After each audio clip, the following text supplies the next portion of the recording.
सहेली।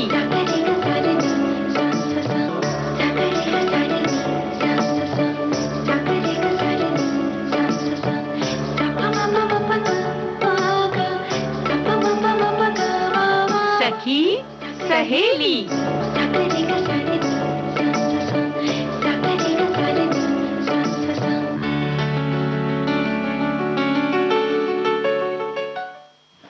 सभी सखियों सहेलियों को और बुआ जी आपको भी कम्मों का प्रणाम। खुश रहो खुश रहो। मतलब इतना लंबा लंबा पॉज ले रही कि तो हमें लगा कि मतलब पता नहीं क्या क्या क्या क्या बोलने जा रही हो। लेकिन हाँ चलो, ये खुशी के जो बीच बीच में बुलबुले हैं ना वो थे तो जाहिर है थोड़ा थोड़ा सा तो पॉज हो ही जाता है। हाँ वैसे बुआ जी आप ही ने कहा है ना, रुक रुक के चलना ही सही मतलब व्यक्तित्व की निशानी है। अब आज हमें लग रहा है तुम पढ़ा दोगे बुआ को भी, है ना? अरे नहीं नहीं, समझ रहे हैं। लेकिन आज खास खास दिन क्या है जो तुम इस तरीके की बात कर रही हो कि रुक रुक कर चलना चाहिए कि चल चल कर रुकना चाहिए?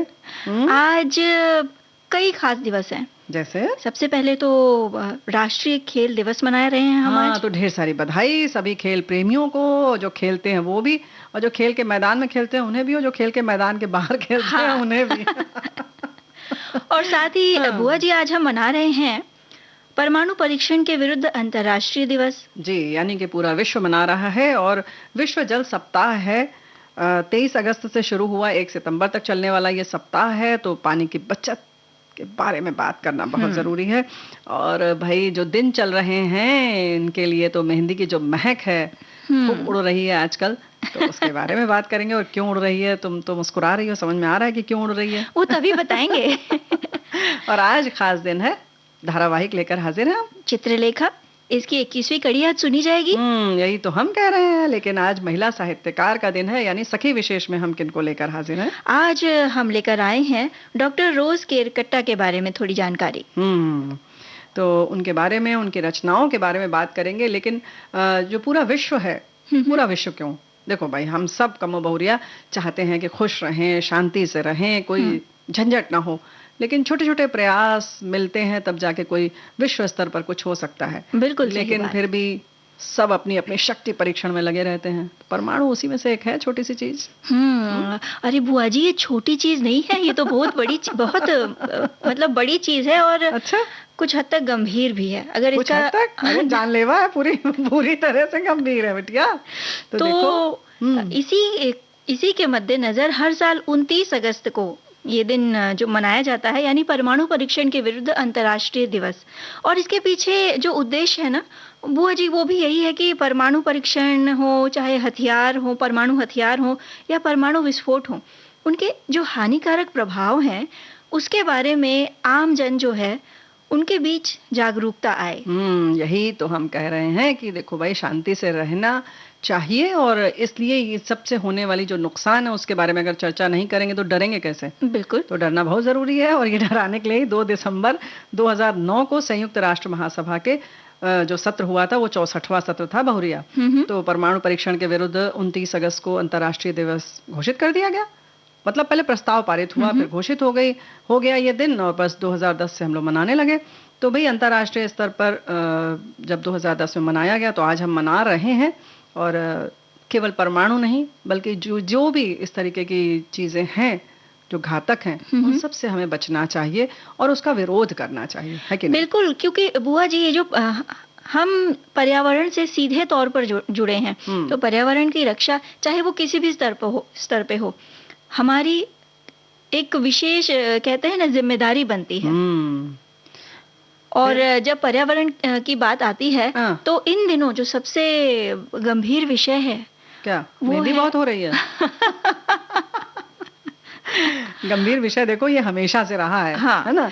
लेकिन हम कुछ ज्यादा लापरवाह हो गए, इससे ज्यादा गंभीरता बढ़ती जाएगी। हम पानी के विषय में बात कर रहे हैं। और कल ही तो आपने मुझे डांटा था, बहुरिया नल तो बंद कर दो, बाल्टी भर के बह रही है। जो कान आपने खींचे थे अभी तक लाल है, दिख रहा है। चलो उसको ढांक लो बस तुम। लेकिन हाँ देखो, जो है ढांकना हो चाहे खींचना हो, कुछ भी हो, पानी तो भाई बहुत ही, जिसको कहना चाहिए, बड़ी कंजूसी से खर्च करना चाहिए। चाहे हम बर्तन धो रहे हो, कपड़े धो रहे हो, बहुत तेजी से जब हम नल खोल देते हैं पूरा का पूरा, तो उसका भी जो है ना उसमें चूड़ी इसीलिए लगी होती है कि कितना धीमा कितना तेज उसकी खोलना है धार कम ज्यादा की जा सकती तो है कम आवश्यकता करके करो ना अनुसार। भाई। अगर कम रखती तुम बाल्टी में तो ठीक है, जब दूसरे काम के लिए गई थी तो देर में भरती। तो अब से बस याद रहेगा यही ना। तो हम कह रहे हैं कि इन सब चीजों का ख्याल रखें, क्योंकि पानी जीवन चक्र का बहुत महत्वपूर्ण हिस्सा तो है ही, ये सब जानते हैं। 70% पानी हमारे शरीर में भी है और उतना ही धरती पर है, लेकिन पीने का पानी जो है बहुत वो कम है। कम है। जी जी जी। और लेकिन बुआ जी होता अक्सर ये है ना कि हमारे जीवन की जो सबसे जरूरी सबसे अहम चीजें होती है ना, हम उन्हें ही उतना महत्व नहीं देते। हाँ हाँ हाँ कभी कभी होता है ऐसा, हमेशा यही होता है और पानी के साथ भी यही हो रहा है। क्योंकि फ्री में मिल रहा है हमें अभी फिलहाल। और ऐसे ही हवा हो, चाहे ऑक्सीजन हो, चाहे ये पर्यावरण हो, चाहे पेड़ पौधे हो, ये सब चीजें जो हमें मिल रही हैं बेतहाशा ढेर सारी, जी। तो हमें लगता है कि बस इफरात है, खर्च करते जाओ करते जाओ। लेकिन भैया ऐसा नहीं है। और जो है कि इससे हमारा जो मुद्दे हैं और भी जुड़े हुए हैं। ऐसा नहीं हम केवल पीते हैं, जी। विकास होता है, बहुत सारी और भी चीजें हैं जो पानी के माध्यम से ही होती हैं। तो हर साल स्टॉकहोम अंतर्राष्ट्रीय जल संस्थान जो है विश्व जल सप्ताह मनाता है, और साल 1991 से इसका आयोजन किया जा रहा है। और बहुरिया देखो एक बात और है कम्मो, कि कुछ न कुछ थीम रख दी जाती है जी। कि मतलब फोकस कर दिया जाता है कि इस बार इस दिशा में हम ज्यादा काम करेंगे समग्र रूप से बचत करेंगे, लेकिन इस दिशा में खास। तो इस बार की थीम, और इस बार की थीम है बुआ जी, अनदेखी को देखना, जल का मूल्य। क्या बात है। यानी जो चीजें हमें नहीं दिखाई दे रही हैं, जो नहीं समझ में आ रही हैं पानी से जुड़ी हुई, उनकी तरफ हमें ध्यान देना होगा। बिल्कुल देना होगा। और नहीं दिखाई दे रही है से ज्यादा बेहतर हम ये कह सकते हैं कि शायद हम उस ओर उतना ध्यान नहीं दे रहे हैं। क्यों दें, जरूरत ही नहीं है, अभी समझ में ही नहीं आ रहा है लेकिन जिम्मेदारी तो हम सबकी बिल्कुल है ना? बनती है। अब देखो खाना जो हम खाते हैं पचता है, सब कुछ होता है, तो अब दिखाई तो नहीं देता है, इसका मतलब तो नहीं कि हम उसको नजरअंदाज कर दें भाई। तो भाई सब चीज देखते रहो, सब चीज के लिए सजग रहो, और पानी थोड़ा बचा बचा के खर्च करना, कान लाल है याद रखना तो हम तो गीत सुनवा दे रहे हैं तुम्हें, अब ये जो कल कान खींचा था उसके लिए तुम्हारे लिए तोहफा है।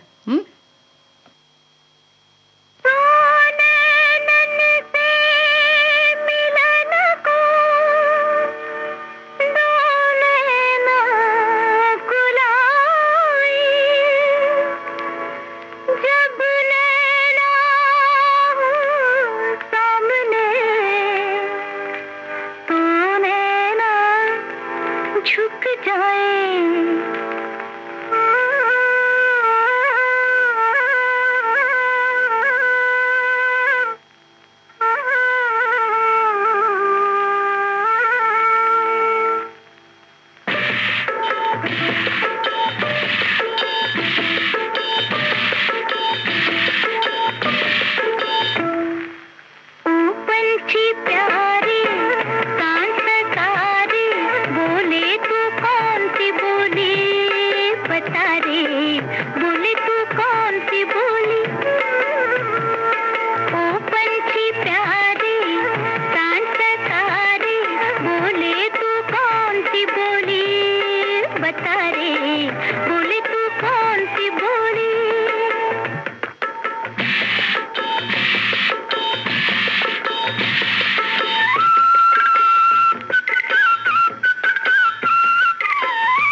बोले तू कौन सी बोली बता तो। अरे बुआ जी, ये जो पंछी है ना, ये आपकी बगिया में तभी आएगा और तभी गुनगुनाएगा जब उस बगिया में पेड़ पौधे हरियाली होगी। हाँ, हरियाली हो, सुकून हो, फालतू की चिकचिक शोर शराबा ना हो, शांति हो, और उन्हें भी ये महसूस हो कि हाँ, ये जो वातावरण है उनके लिए बड़े अनुकूल है और कहीं से उनको कोई मतलब खतरा नहीं है। ये परमाणु टाइप का खतरा तो नहीं है। वो भी सब देख भाल के तब घोंसला बनाते हैं। सही बात है। और जब बात आती है कि सब कुछ देखने भालने की, तो एक चीज सबको बहुत पसंद है। क्या? खेलना। हाँ, ये तो भाई चेहरा खिल गया इनका, सब भूल गई। तो भाई राष्ट्रीय खेल दिवस की ढेर सारी बधाई। और ये दिन क्यों मनाया जाता है? इसलिए मनाया जाता है कि पूरे विश्व में भारतीय खिलाड़ी हमारे हॉकी के जादूगर के नाम से जो प्रसिद्ध थे, मेजर ध्यानचंद सिंह, उनके प्रति सम्मान प्रकट करने के लिए उनके जन्मदिन यानी कि 29 अगस्त को राष्ट्रीय खेल दिवस के रूप में मनाया जाता है। भाई 2012 में ये तय किया गया था कि खेल भावना के प्रति जागरूकता फैलाने, फिर क्या हो कि उसके संग संग ढेर सारे जो और खेल हैं उनके प्रचार प्रसार के लिए, उनके संदेशों का प्रचार करने के उद्देश्य से इस दिन को राष्ट्रीय खेल दिवस घोषित किया गया और मनाया जाना चाहिए। और इसके लिए चुना गया 29 अगस्त का दिन। हॉकी खिलाड़ी मेजर ध्यानचंद जी की जयंती है आज के दिन, तो उन्हें भी हम याद करते हैं साथ साथ, क्योंकि भाई दिन ही उनके नियत कर दिया गया है। बहुत सारे स्टेडियम जो हैं, बहुत सारे खेल जो संकुल हैं, उन सब का नाम मेजर ध्यानचंद पर है। तो भाई वो ऐसे अनोखे खिलाड़ी थे भी तो। बिल्कुल। उनका जो खेल था, खेल खेलने का जो तरीका था, उसके बारे में ये कहा जाता है कि जब वो हॉकी चलाना शुरू करते थे स्टिक अपनी, तो ऐसा लगता था कि मानो गेंद जो है वो स्टिक से चिपक सी गई है। बिल्कुल, क्योंकि जब वो एक बार उनके पास स्टिक पे आ जाती थी तो फिर किसी की मजाल ही नहीं होती थी कि वो उनसे ले सके। जबकि सारे खिलाड़ी जुट जाते हैं जितने मैदान में रहते हैं कि गेंद जो है हॉकी से हमारे स्टिक पर आ जाए, लेकिन अगर मेजर ध्यानचंद जी के पास आ गई तब तो बिल्कुल संभव नहीं था और इस हद तक उनकी स्टिक से लग जाती थी। मतलब ये उनका अभ्यास था निरंतर जी, क्योंकि वो पूरे टाइम यही करते रहते थे, ड्रिबलिंग जैसे घुमाते रहते थे, तो ये लगता था कि जैसे उसमें चुंबक है ना। तो कई बार तो जो साथी खिलाड़ी होते थे, मतलब विरोधी टीम के खिलाड़ी होते थे, उनको आशंका होती थी कि कहीं जादुई स्टिक तो नहीं है कोई उनके पास। तो भाई ऐसा नहीं है। हॉलैंड में हुआ भी यही था कि उनकी स्टिक में चुंबक लगे होने की आशंका थी और फिर स्टिक को तोड़कर देखा गया, लेकिन वहां तो कुछ था ही नहीं। तो जाहिर है, क्योंकि वैसे भी संभव नहीं था, क्योंकि बॉल जो होती है वो लोहे की तो होती नहीं है कि उसमें चिपक जाए, लेकिन फिर भी कुछ उन्हें थी आशंका कि ऐसा, और सच बात है कि वो ऐसे ही खेलते ही थे चमत्कारिक तरीके से। उनके मेजर ध्यानचंद की जो खेल अवधि थी पूरी, उनके दौरान साल 1928, साल 1932 और साल 1936 में भारत ने ओलंपिक में स्वर्ण पदक प्राप्त किया। बहुत ऐतिहासिक वो जीत थी और इसलिए उनके जो योगदान है और जो उनके खेलने का तरीका जो अद्भुत था, उसके बहुत सारे लोग प्रशंसक थे।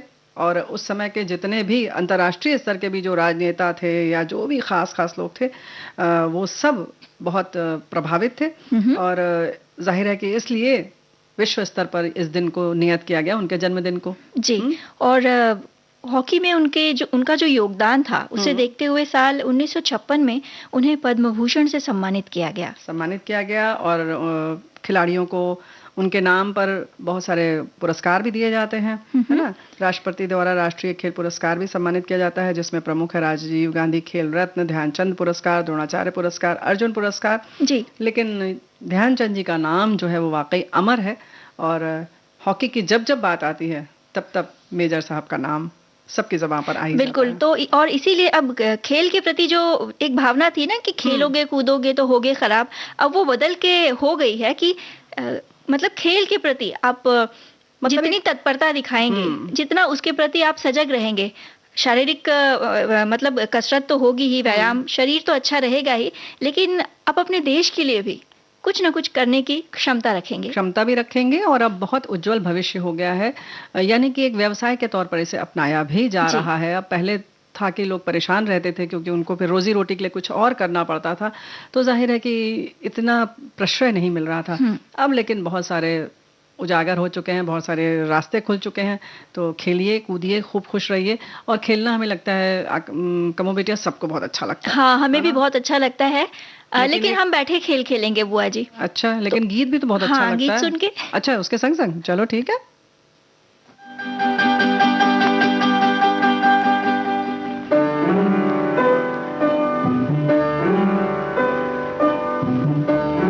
मैं तेरे प्यार में क्या क्या ना बना,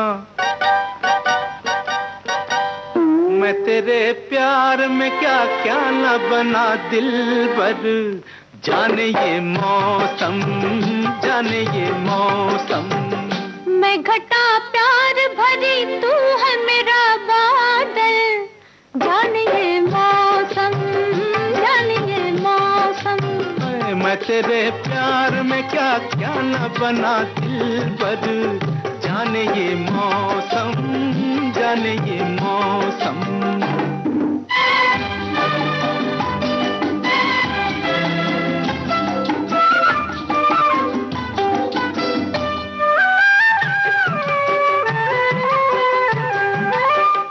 तू है मेरी बंसी, मैं हूँ तेरा खाना।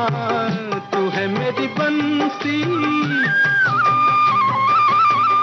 तू है मेरी बंसी, मैं हूँ तेरा खाना। तेरा मेरा प्यार है सदियों पुराना। दिल के हर तार में है राग तेरा हमदम। जाने ये मौसम, जाने ये मौसम। मैं घटा प्यार भरी, तू है मेरा बादल। जाने ये मौसम, जाने ये मौसम।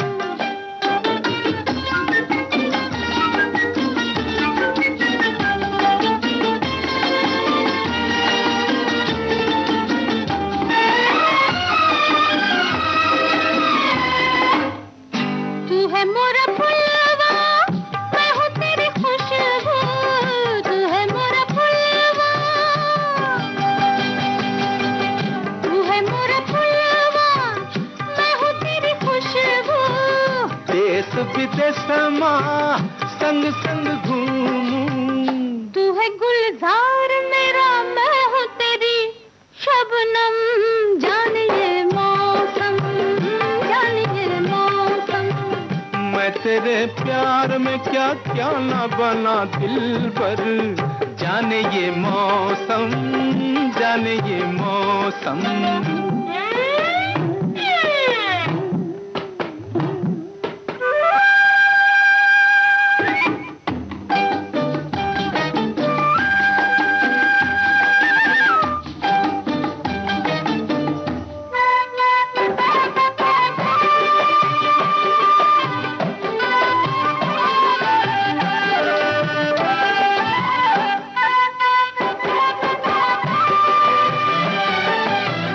तू है मेरी मंजिल, मैं हूँ तेरा साहिल। तू है मेरी मंजिल, तू है मेरी मंजिल, मैं हूँ तेरा साहिल। करके रहेंगे एक दिन हासिल। के चले तू ही गोरी दिल में सदा छम छम। जाने ये मौसम, जाने ये मौसम। मैं घटा प्यार भरी, तू है मेरा बादल। जाने ये मौसम, जाने ये मौसम। मैं तेरे प्यार में क्या क्या न बना दिलबर। जाने ये मौसम, जाने ये मौसम। कमो बहुरिया, बुआ जी। खेल की बात तो हो गई और बड़ा हम लोगों ने बड़ा उज्जवल भविष्य बता दिया। लेकिन कहीं नहीं लगता कि जैसा हम, अब तुम लोग, तुमसे क्या कहें, हम लोग बचपन में जैसे खेलते तो तुम लोग उतना भी नहीं खेले और आज के बच्चे और नहीं खेल रहे हैं। जैसे है कि ना? बुआ जी, खेल कौन से? जैसे कि मतलब अब ये तुम ऐसे ना बतियाने लगो, हम लंबी लंबी कहानी नहीं बताएंगे तुमको। चल बैठ गई गाल पर हाथ रख के। देखो ऐसा है कि मेरा ये कहने का मतलब है कि जो बच्चे रोजमर्रा में ऐसे खेलते थे घर के बाहर, जिसका कोई भविष्य नहीं है, सही बात है ना, कबड्डी है, खो खो है, इन सब का भी भविष्य है। लेकिन ऐसा नहीं कि आप केवल खिलाड़ी ही बनने के लिए खेलें।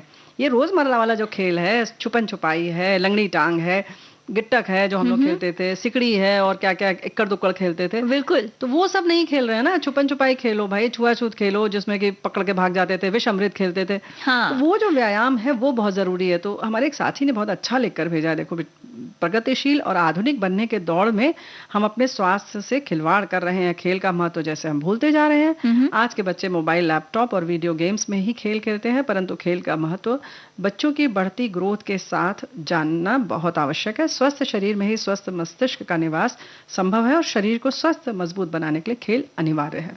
बिल्कुल बुआ जी, एक समय हुआ करता था कि जब हम बाहर खेलते थे ना, तो मम्मी चिल्ला रही होती थी कि चलो घर में, चलो घर में।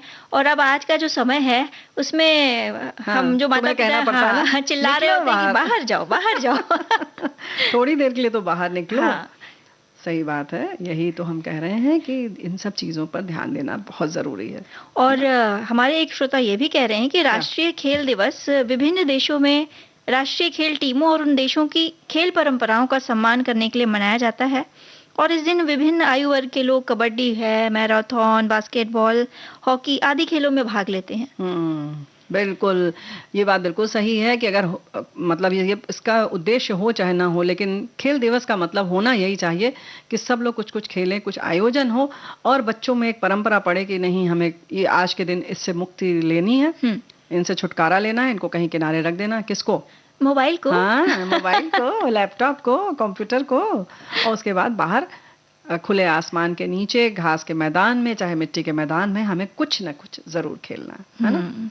हाय बुआ जी। हाँ बुआ जी, फिर सोचूं? नहीं सोचो मत, बात करो। क्या दिन हुआ करते थे वे। हाँ, यही तो हम कह रहे हैं कि बच्चों को अब कहना पड़ता है निकलो निकलो घर के बाहर।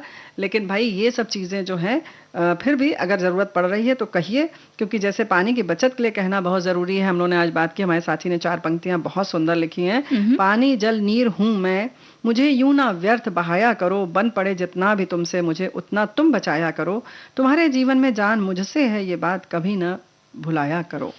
क्या बात है, और बिल्कुल सही बात इन्होंने लिखी है कि तुम्हारे जीवन में जान मुझी से है तो भुलाया ना करो। तो बस इन सब चीजों को याद रखते हुए हमें आगे पढ़ते रहना है। लेकिन प्रगतिशील होने का मतलब नहीं है कि हम बाकी चीजों को पीछे छोड़ दें। सही कह रही हैं। इसको संग संग लेके बढ़ो आगे। और अब आगे बढ़े। क्या, कहाँ चल रही हो? हमारी आज की जो महिला साहित्यकार हैं डॉक्टर रोज केरकेट्टा। अच्छा। जिनका जन्म 5 दिसंबर 1940 के दिन झारखंड में हुआ था। वे आदिवासी भाषा खड़िया और साथ ही साथ हिंदी की एक प्रमुख लेखिका भी हैं।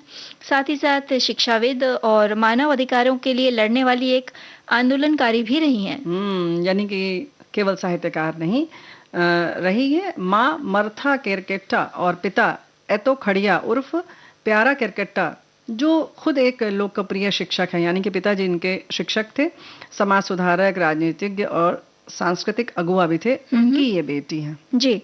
और इन्होंने अपनी प्रारंभिक शिक्षा पूरी करने के बाद सिमडेगा कॉलेज से स्नातक और फिर रांची विश्वविद्यालय से स्नातकोत्तर की डिग्री ली। और उसके बाद रांची विश्वविद्यालय से ही खड़िया लोक कथाओं का साहित्यिक और सांस्कृतिक अध्ययन, इस विषय पर आपने पीएचडी भी की। यानी कि आप शोध पत्र भी कर चुकी हैं, पीएचडी कर चुकी हैं। अपने पिता की तरह आपने आजीविका के लिए शिक्षा के क्षेत्र को अपनाया और लेखन कार्य में भी सक्रिय रही हैं। ऐसा नहीं कि शिक्षा के क्षेत्र में आ गई और केवल शिक्षा देने लगी, बिल्कुल, बल्कि बहुत लिखा इन्होंने, बहुत अनुवाद किए, यानी कि लेखन कार्य में भी उतनी ही लगी रही, जुटी रही। कथा साहित्य में आपके सिंकोय सुलो और लोदरो सोमधी, ये खड़िया कहानी संग्रह, और हिंदी में पगहा जोरी जोरी रे घाटो, ये जो कथा संग्रह प्रकाशित हुए। और आपने प्रेमचंद की कहानियों का खड़िया भाषा में अनुवाद भी किया। हमने जैसे कहा ना कि अनुवाद भी किया इन्होंने संग संग। तो भाई लेखन के संग संग शिक्षा क्षेत्र में भी उल्लेखनीय काम किया। कई शिक्षण संस्थाओं में पढ़ाने के साथ साथ आपने ग्रामीण आदिवासी महिलाओं के बीच में शिक्षा का प्रचार प्रसार किया, उन्हें जागरूक किया। इसके लिए बहुत प्रयास किया इन्होंने। बिल्कुल, आदिवासी महिलाओं का विस्थापन, पलायन, उत्पीड़न या फिर शिक्षा से जुड़ी बातें, मानवाधिकार, संपत्ति पर अधिकार, इस तरह के जो महिलाओं से जुड़े कई संवेदनशील जो मुद्दे थे ना बुआ जी, उस क्षेत्र में इन्होंने काफी कार्य किया।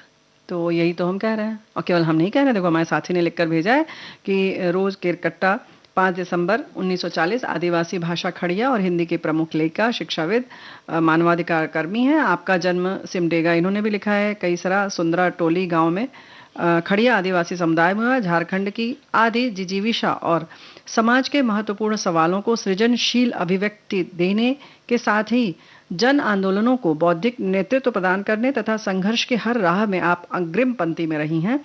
आदिवासी भाषा, साहित्य, संस्कृति और स्त्री सवालों पर डॉक्टर केरकेट्टा ने कई देशों की यात्राएं की और राज्य एवं राष्ट्रीय स्तर पर अनेक पुरस्कारों से सम्मानित हो चुकी हैं। बिल्कुल। इनकी ये कुछ जो प्रमुख रचनाएं हैं बुआ जी, उनमें खड़िया लोक कलाओं का साहित्यिक और सांस्कृतिक अध्ययन, जो कि एक शोध ग्रंथ है, लोक कथाओं का ना। हाँ, वो प्रमुख है। प्रेमचंद की कहानियों का हमने कहा ही जी। तो उसका शायद नाम है जो प्रेमचंदाय लुंगोय, और ऐसे ही उन्होंने सिंकोए, सुलो, लोद्रो सोमधि, ये खड़िया कहानी संग्रह है, ये इन्होंने लिखा।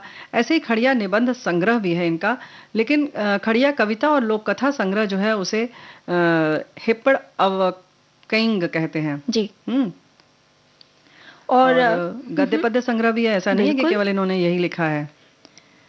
प्यारा मास्टर जीवनी लिखी है इन्होंने, और जुझई डाण, यानी ये जो है इस शीर्षक से आपका जो है खड़िया नाटक संग्रह भी है। और इसके अलावा खड़िया विश्वास के मंत्र, साथ ही साथ स्त्री महागाथा की एक महज पंक्ति, ये निबंध संग्रह, और इसके अलावा बिरुवार गमछा और अन्य कहानियां, ये जो हिंदी कहानी संग्रह है, ये भी इनकी प्रमुख रचनाओं में शामिल है। और सेम्भोरो डकई जो है ये खड़िया लोक गाथा है। विश्वास के मंत्र बताइए, ये संपादन भी इन्होंने किया, यानी कि जो कहते हैं ना कि लगभग हर विधा को इन्होंने संभाला है, संजोया है और उस पर काम किया है। बिल्कुल। और त्रैमासिक पत्रिका भी चलाती हैं, आधी दुनिया का संपादन करती हैं कई वर्षों से। तो एक तरह से कहते हैं ना कि सिर्फ उन्होंने सृजन नहीं किया, बल्कि आसपास की महिलाओं के उत्थान के लिए भी सोचा, उन्हें जागरूक करने का भी प्रयास किया।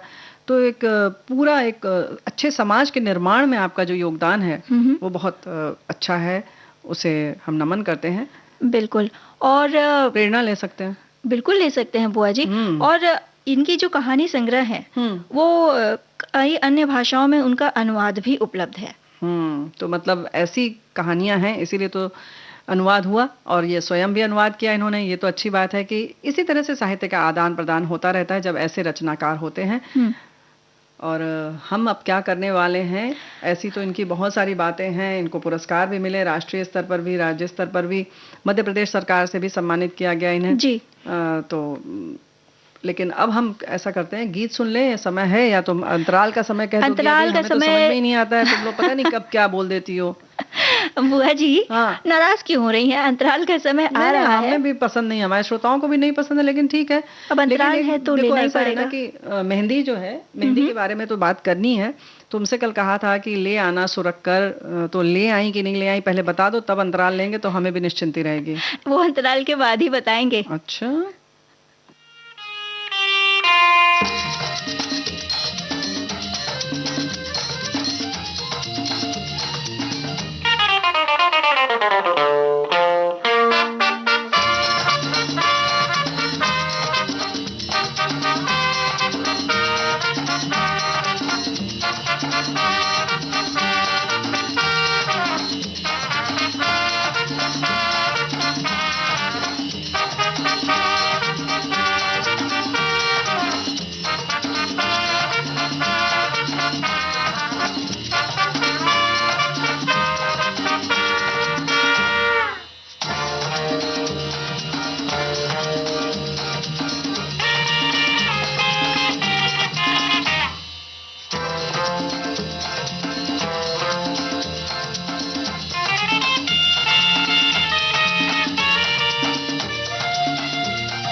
हाँ बताओ बताओ, कहाँ है मेहंदी?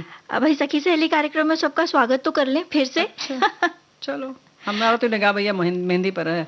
बुआ जी मैं तो बात टालना चाह रही थी, लेकिन आप उसी पर जोर दे रही हैं। तो हम गए तो थे मेहंदी तोड़ने, लेकिन इतने अच्छा, तुम बहुत बात बता रही हो, हमें सब समझ में आ रहा है। ऐसा करो कि कुछ और कर लो पहले। ऐसा करते हैं कि चित्रलेखा का दिन है, ये बजाओ, तब तक हम तुम्हारे दूसरा वाला जो कान है ना उसको भी संतुलन में ले आते हैं। ठीक है। तो कमो बहुरिया, हाँ। मेहंदी की जो बात है ना, केवल ऐसा नहीं है कि उसको सुरखना है, करना है, उसकी एक परंपरा है। 16 श्रृंगार में से एक चीज है मेहंदी। जी। अब 16 श्रृंगार पूछेंगे तो तुम फिर अपनी बगलें झांकने लगोगी। कोई बात इस नहीं, बारे में आपसे जानकारी लेंगे। नहीं, नहीं। चित्रलेखा ही सुन लेते हैं फिलहाल तो। अच्छा ठीक है, तो सुनते हैं चित्रलेखा, ये धारावाहिक।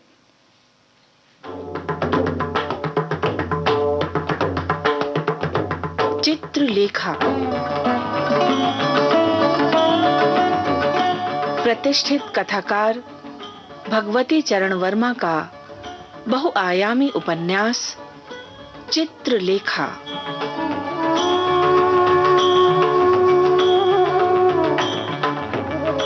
पाप और पुण्य के परिभाषा सागर में चिंतन का मंथन चित्रलेखा।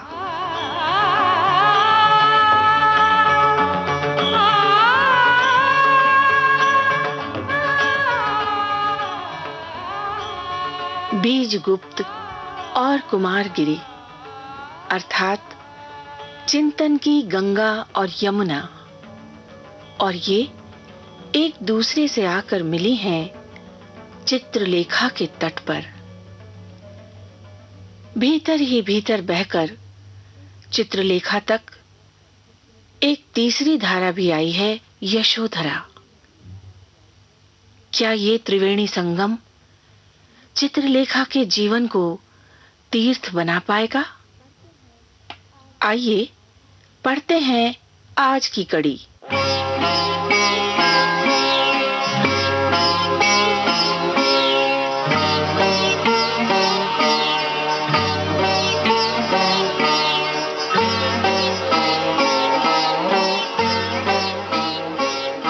चित्रलेखा ने अपने जीवन में न जाने कितनी बार प्रेम की व्याख्या की थी, और प्रत्येक बार उसने अनुभव किया था कि उसका पिछला निर्णय गलत था। सबसे प्रथम प्रेम चित्रलेखा के लिए ईश्वरीय था। उसने अपने पति से प्रेम किया था। उस प्रेम में पवित्रता थी, पति के प्रति निस्सीम भक्ति थी।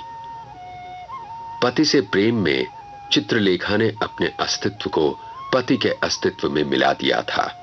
नहीं, उसने अपना अस्तित्व ही मिटा दिया था।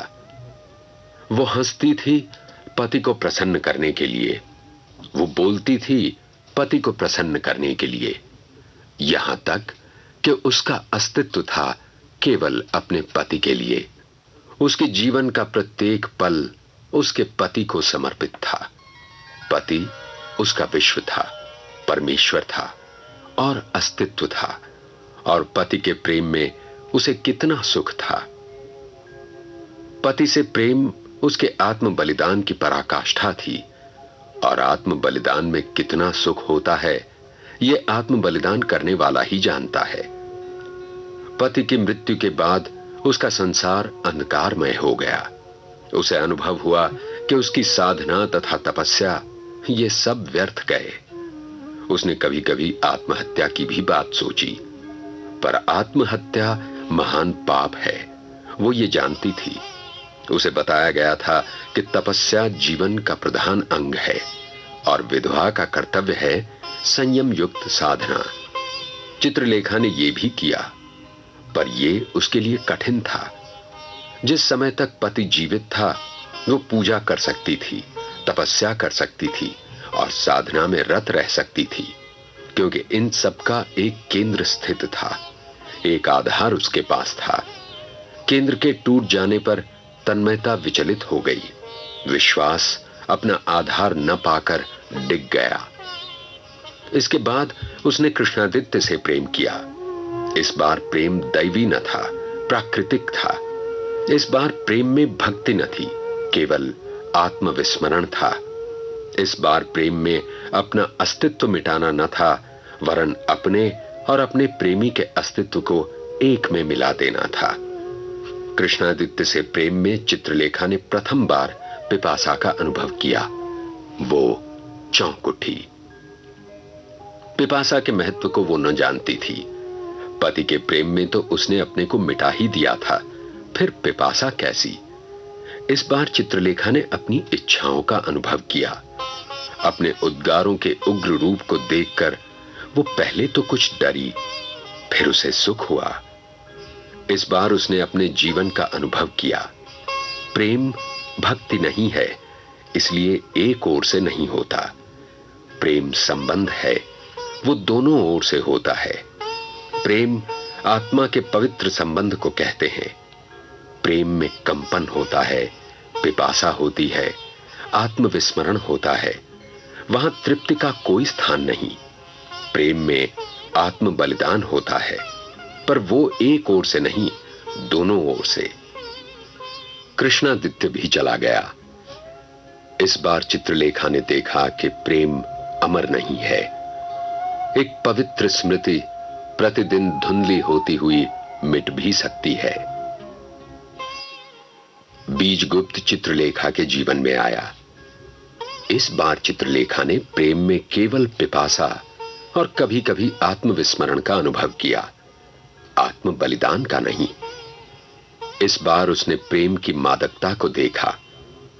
इस बार प्रेम के साथ उसने ऐश्वर्य तथा भोग विलास के मनोहर रूप को देखा। चित्रलेखा ने एक नई बात और देखी। जीवन में केवल प्रेम ही नहीं है और न प्रेम जीवन का एकमात्र आधार है। प्रेम के साथ अन्य उद्गार भी होते हैं। उसने ये देखा कि स्वयं प्रेम केवल कुछ दिनों तक के सुख का आधार हो सकता है। उसके सुख को स्थायी बनाने के लिए आत्मविस्मरण होना आवश्यक है, पर आत्मविस्मरण प्रकृति से असंभव है। इसलिए आत्मविस्मरण को उत्पन्न करने के लिए मदिरा की आवश्यकता होती है। इसके बाद वो कुमारगिरी की ओर आकर्षित हुई। कुमारगिरी युवा था, सुंदर था, प्रतिभावान था। कुमारगिरी की ओर वो बिना अपनी इच्छा के ही आकर्षित हुई। वो ये समझती थी, पर क्या वो अपनी इच्छा को जानती भी थी? चित्रलेखा कुमारगिरी से प्रेम करने लग गई, इस बार अपने प्रेम के आधार बीजगुप्त के उपस्थित रहते हुए।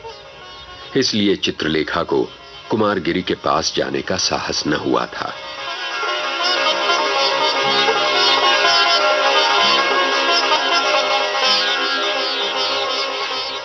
पर मृत्युंजय के भवन के उत्सव की बात ने उसे साहस दिया।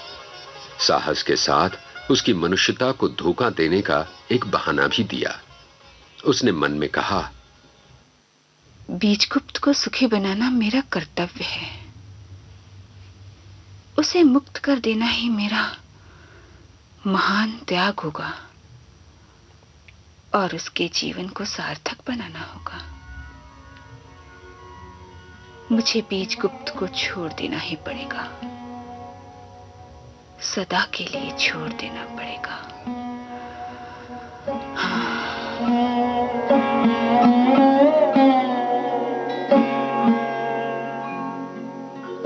उस रात चित्रलेखा सो नहीं सकी।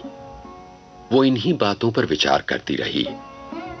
प्रातःकाल उसकी आंख लग गई। वो देर से सोकर उठी। उस समय मध्याह्न हो गया था। उसने दासी से पूछा, बीजगुप्त के यहां से तो कोई समाचार नहीं आया? नहीं देवी।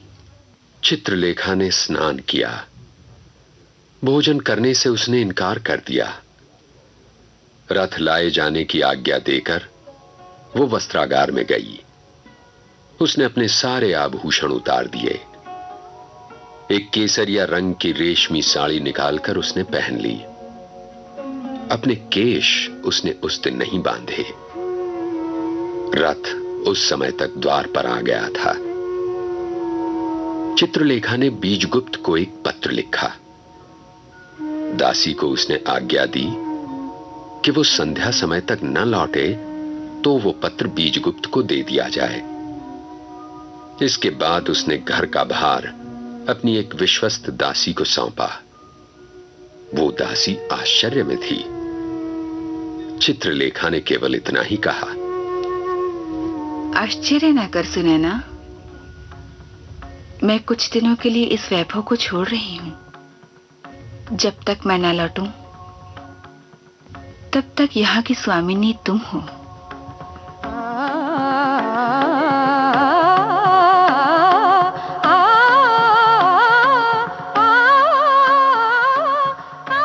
रथ पर बैठकर उसने कुमारगिरी की कुटी को प्रस्थान किया। राजमार्ग पर रथ छोड़कर चित्रलेखा ने रथवान से कहा, यहीं ठहरो। यदि दोपहर तक मैं ना लौटूं तो तुम रथ ले जाना, फिर मेरी प्रतीक्षा ना करना।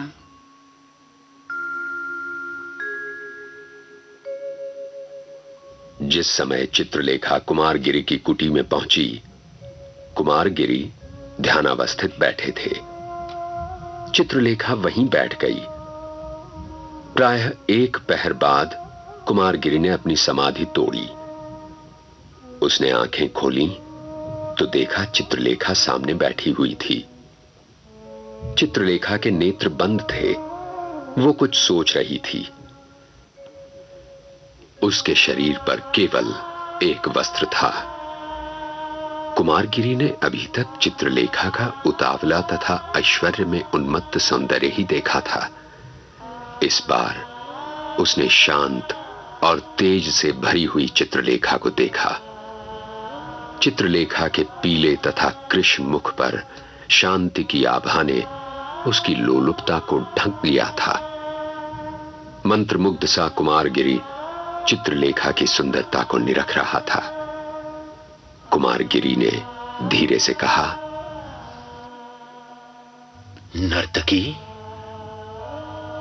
गुरुदेव की समाधि समाप्त हो गई? हां, पर नर्तकी चित्रलेखा, तुम यहां किस लिए आई? गुरुदेव से दीक्षा लेने।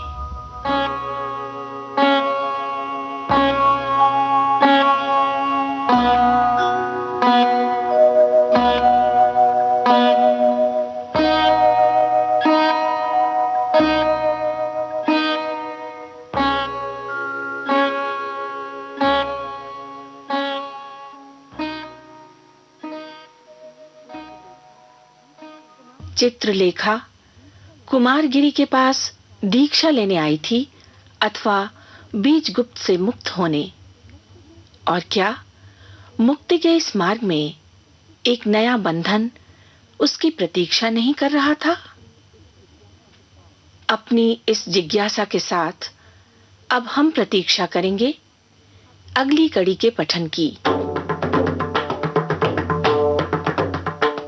आज की कड़ी में योगी कुमारगिरी थे सुधीर पांडे और चित्रलेखा दिशी दुग्गल।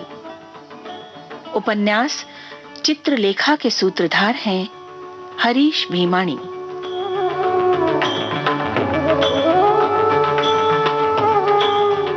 इस कार्यक्रम के निर्माण में सहायक हैं राजेश मलिक तथा रेडियो पठन की इस परिकल्पना को साकार कर रहे हैं लोकेंद्र शर्मा और विजय लक्ष्मी छाबड़ा।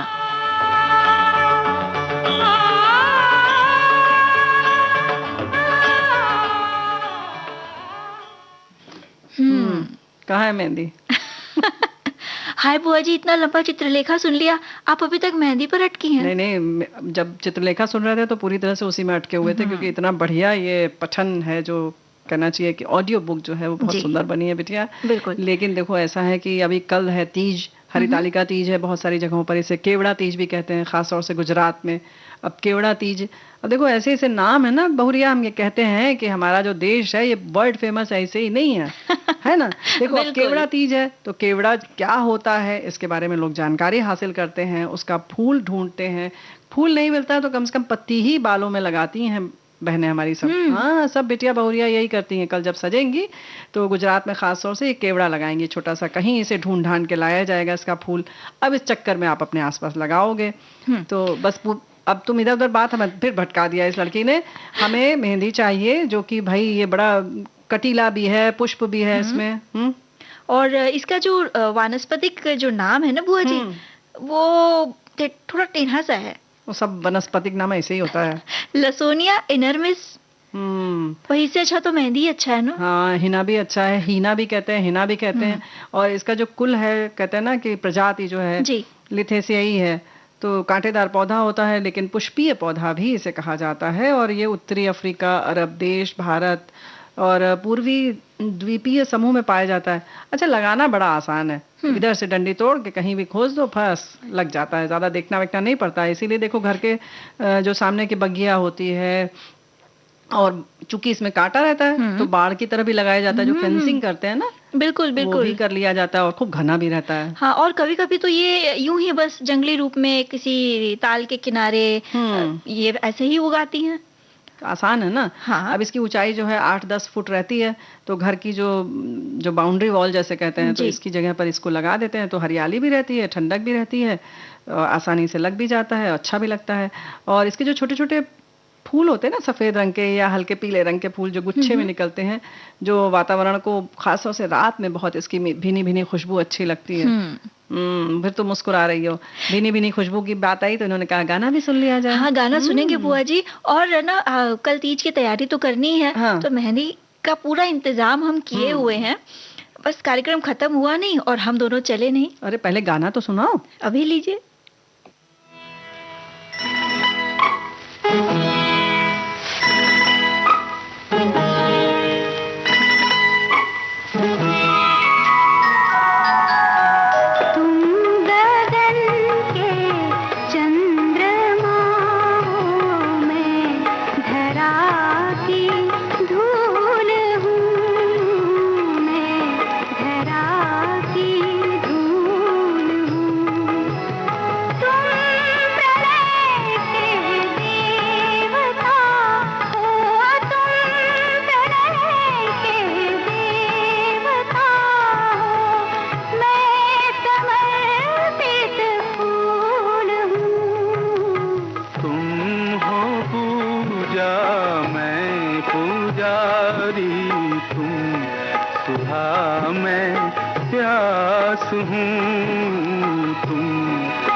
मेहंदी तोड़ कर लाई और फिर उसको जब पीस रही थी ना, तो पीसते पीसते हाथ इतने रंग गए। अब मैं सोच रही हूँ अब चेहरे पे लगा लोगी तो चेहरा भी रंग जाएगा। यही सोच रही हो ना? अब हथेलियां तो भर गई हैं, तो अब क्या किया जाए? देखो खैर कोई यही। बात नहीं, मैं आपको लगाऊंगी। हाँ, हम तो लगवाएंगे ही तुमसे। अब तुम चाहे जितना इधर उधर बहाने बनाओ, क्योंकि भाई देखो मेहंदी का है ये कहना, अपने पिया के संग रहना, मेहंदी का रंग है ये कहना, रंग छूटे पर पिया का संग ना छूटे। क्या बात तो भाई देखो मेहंदी जब सूख जाती है तो लगाया जाता है, कुछ दिनों तक हाथ में रंग रहता है। लेकिन जो भीनी भीनी खुशबू की बात कर रहे थे, तो कम्मो बहुरिया ये तो सबको पता है कि पत्ती पीसते हैं हम लोग, लगाते हैं, लेकिन मेहंदी का तेल भी मिलता है, इसको पीस कर तेल भी बनाया जाता है ना। लेकिन शुरू कब हुआ ये मेहंदी लगाना करना, ये सब थोड़ा सा बहुत पुरानी बात है, लेकिन फिर भी ऐसा मानते हैं कि प्राचीन मिस्र में मम्मियों के लिए एक सजावटी उद्देश्य के रूप में किया गया, क्योंकि मम्मियों के साथ इन्हें मिला ये मेहंदी, तो लगा कि उस समय लोग प्रयोग में लाते थे। बिल्कुल। और फिर चौथी शताब्दी से जो है वो भारत में इसका प्रचलन हो गया। और ऐसा माना जाता है, इतिहासकार ऐसा मानते हैं कि जो भारत में मेहंदी का जो शुरुआत थी, मेहंदी की जो शुरुआत थी, वो जब मुगल आए तो अपने साथ वो मेहंदी लेकर आए, क्योंकि मुगल रानियां जो होती थी वो मेहंदी से अपने हाथों को सजाना पसंद करती थी। और साथ ही जो इसके औषधीय गुण हैं और ठंडी तासीर से भी वो भली भांति ये लोग परिचित थे। हाँ, क्योंकि भाई देखो ऐसा नहीं है, ठंडी तासीर के संग संग क्या है कि पत्तों में ऐसे तत्व पाए जाते हैं जिनसे खाद्य पदार्थों को दूषित करने वाले कीटाणु नष्ट हो जाते हैं। मेहंदी की छाल का भी प्रयोग किया जाता है, पीलिया में, बढ़े हुए जिगर में, तिल्ली में, पथरी में, जलन में, कुष्ठ और चर्म रोगों में भी इसका प्रयोग किया जाता है। बहुत हद तक जो पैर में ना बेवाई जिसको कहते हैं ना, जिसमें कि मुहावरा भी बना है, वो क्या जाने पीर पर आई, जाके पैर न फटे बेवाई, वो क्या जाने पीर पर आई। तो बेवाई हो चाहे वो कंदरी भी होती थी, पहले लोग पानी में जो चलते थे बहुत, तो पैरों में छेद छेद, तो उसमें मेहंदी लगा देने से, ये वाली नहीं कोन वाली और वो नहीं पाउडर वाली, ये जो हरी पत्ती जो तुमने पीसा है, हाँ यही तो हम कह रहे हैं, आराम मिलता था, एकदम शीतल। केवल शीतल नहीं, बकायदा उससे इलाज होता है। हाँ, तो इस तरीके से होता है। वैसे बुआ जी, भारतीय संस्कृति और जो परंपरा है ना, उसमें देखें तो जो मेहंदी है प्राचीन काल से अपना विशेष स्थान इसने बनाया हुआ है। और जब हम 16 श्रृंगार की बात करते हैं ना, तो मेहंदी लगाना या मेहंदी रचाना भी कहते हैं, एक सबसे जरूरी काम होता है। और कुछ लोग कहते हैं मेहंदी रखना, हाथ पे मेहंदी रखना। राजस्थान में मांडना कहा जाता है, तो तरह तरह से तो इसके नाम है, लेकिन जो उसकी सजावट है, लगाने की कला, डिजाइन जिसको हम कहते हैं, वो भी कई तरीके की है ना। जैसे कि भारतीय मेहंदी है, ऐसे अरेबिक मेहंदी लगाई जाती है, पाकिस्तानी मेहंदी थोड़ी अलग होती है, हिंदू अरबी मेहंदी अलग होती है। जैसे भारतीय मेहंदी में हम लोग अलंकार आदि ज्यादा बनाते हैं, है ना, फूल पत्तियां थोड़ी अलग तरीके के होते हैं। अरेबिक में थोड़ी बड़ी बड़ी पत्तियां, उसमें शेड्स डाले जाते हैं, है ना। फिर ऐसे मोरक्कन मेहंदी होती है और मुगलई, और हाँ, साथ में मुगलई मेहंदी होती है। वैसे बुआ जी, हमें तो भाई वही मेहंदी आती है जो सरलता से बन जाए। और सबसे अच्छी बात है कि ये तो बाद में कोन आदि आने लगा, लेकिन पहले तो ये मुट्ठी में ऐसे बस बांध के और सुला दिया जाता था, पैरों में खूब लेप दिया जाता था, और बस उसके बाद जो डिजाइन बन जाए, सबकी अपनी अपनी किस्मत होती थी। उसी में हम लोग उसमें देख लेते थे कि मछली बनी है कि बतख बना है, और क्या बना है क्या नहीं बना है। अच्छा, मेहंदी बनाने का, रचाने का सबसे जो अलग तरीका मैंने देखा था एक बार, जैसे कोन जहाँ उपलब्ध नहीं थे, मेहंदी के पत्ते पीसने के बाद पूरे हथेली में पूरी मेहंदी भर दी गई, और फिर एक सलाई से फिर उसमें डिजाइन उकेरी जाती थी। तो जहाँ पे डिजाइन बनती थी वहां तो खाली हो जाता था। और जहाँ भरी भरी रहती थी, जब ये मेहंदी सूख के जब उतरती थी, बड़ा सुंदर लगता था। क्या बात है। तो इस बार आपको वैसे ही लगाएंगे? ठीक है, लगवा लेंगे। ये तो तरह तरह के अभ्यास की बात है। और देखो बात जो बहुत अभ्यास की बात आई, कम्मो बहुरिया, तो एक चीज छूट गई।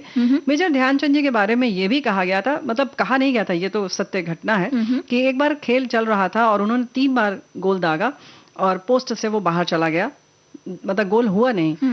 तो उन्होंने कहा कि नहीं, गोल पोस्ट जो है उसकी माप सही नहीं है, और सच में जब नापा गया तो वो गलत निकला। इस तरीके की उनकी पारखी नजर सिर्फ इसलिए थी कि इतना वो अभ्यास करते थे, इतनी निगाहें उनकी पारखी हो चुकी थी कि ये भी उनके लिए मतलब ऐसी चीज थी कि वो समझ गए कि ये गड़बड़ है गोल तो पोस्ट में। भाई मतलब क्या कहना चाहिए। तो ऐसे व्यक्ति के लिए तो अंतर्राष्ट्रीय खेल दिवस मनाना बनता है ना, तो इसीलिए मनाया जा रहा है। तो ये है वही अभ्यास की बात। लेकिन हम जो त्योहार की बात कर रहे थे कि केवड़ा तीज मनाई जाती है अलग अलग दिन, तो ये हर उपवास का, हर दिन का अपना महत्व होता है। ख़ास तौर से एक बड़ी अच्छी बात लगी एक जगह पर, कि वो एक हमारी बहन ने सामूहिक रूप से इस त्योहार को मनाने का रखा, मतलब पूजा करने का। जी। तो भाई व्रत तो सब लोग अपना ही अपना रहेगा, पेट खाली रखेगा, निर्जल रखो चाहे जैसे। हाँ। और उन्होंने समग्र रूप से एक व्यवस्था कर ली। तो करीब 20-25 बहनें एक जगह एकत्र हुई और उन्होंने सारी औषधियाँ सब, क्योंकि ये पूजा जो है बड़ी जी। विस्तृत होती है, गणेश अरे ये शंकर पार्वती बनाए जाते हैं बालू के, और उसके बाद जितनी औषधि हो सकती है उतनी औषधियाँ चढ़ाई जाती हैं, क्योंकि शंकर जी को तो सब पसंद है, जी। जितनी भी चीज़ें होती हैं जंगल में उन्हें सब पसंद है, तो सब चढ़ाया जाता है। तो उन्होंने एक जगह सब चीज़ें एकत्र कर ली थी, बेल है, धतूरा है, गन्ने का रस तक भी था, उन्होंने एक साथ इकट्ठा किया, उतनी ही चौकियां लगवाई, उतने शिव पार्वती बनाए और सबने एक संग पूजा किया। क्या बात बहुत है। अच्छा लगा। तो क्या हम इस तरह से नहीं कर सकते? क्यों नहीं कर सकते बुआ जी? तो तैयारी भी करनी है ना। तैयारी करनी है तो विविधपुरा में भाई कल है सामूहिक तीज, आप लोग आना। लेकिन हम गीत सुनते चल रहे।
तो बुआ जी जल्दी चलते हैं। जो पीसी हुई मेहंदी आपको लगानी भी है, साथ ही साथ कल की पूजा की तैयारी भी करनी है ना? तो इसी के संग प्यारी बुआ और आकांक्षा कमलो बहुरिया को ढेर सारा प्यार आशीर्वाद। ऐसे ही सब लोग खुश रहो और सभी को नमस्कार।